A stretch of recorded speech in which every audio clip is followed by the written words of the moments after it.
Les meves referències són bastant pictòriques i fotogràfiques també, literàries sobretot, perquè les literàries són més abstractes, però si ens centrem en el camp visual són bàsicament pictòriques i fotogràfiques. M'agrada molt Hopper i Richter i Velázquez i soc superclàssica.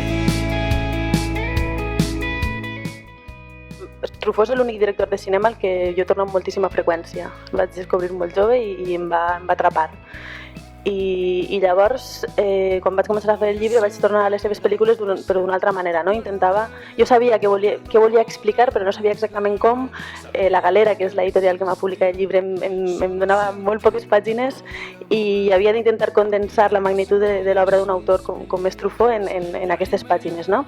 Llavors, quan vaig començar a veure les pel·lícules intentant tenir una mirada més crítica, no? O buscant ja quina seria l'estructura d'aquest llibre o l'eix a partir del qual s'estructuraria tot, vaig veure que no és que fos un referent, és que era un pilar. No només veient les pel·lícules, sinó també llegint els textos que s'havien escrit sobre ell, que clar, abans no m'havia apropat, i llegint sobretot els seus articles. Llavors, en aquells articles vaig descobrir molts pensaments que jo, agosarada, havia pensat que eren meus. I llavors vaig veure que segurament els havia robat, no? de les seves pel·lícules a base de veure-les i veure-les. Llavors, l'objectiu d'aquest llibre era simplement fer-li un homenatge.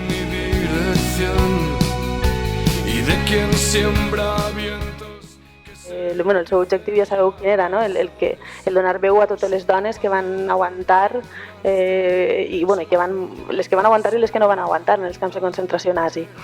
Llavors, des de València es va organitzar una exposició d'il·lustració d'exiliats durant la dictadura. Llavors em van proposar participar en aquesta exposició i em va passar un llistat de noms d'espanyols que s'havien exiliat. Llavors, quan vaig llegir Neus Català, vaig creuar els dits perquè ningú l'hagués escollit, ningú l'havia escollit, i vaig demanar que jo volia il·lustrar la figura de Neus Català. Però nosaltres, quan vam parir aquest cava, no pensàvem que d'aquí 10 anys ens donarien el premi al millor cava de Catalunya. 100% Penedès. Per què 100% Penedès? Perquè al Penedès bàsicament hi ha tres raïms més autòctons que fins fa pocs anys eren els únics que es podia fer cava, que és el xarel·lo, el macabeu i la parellada. Quisiera regresar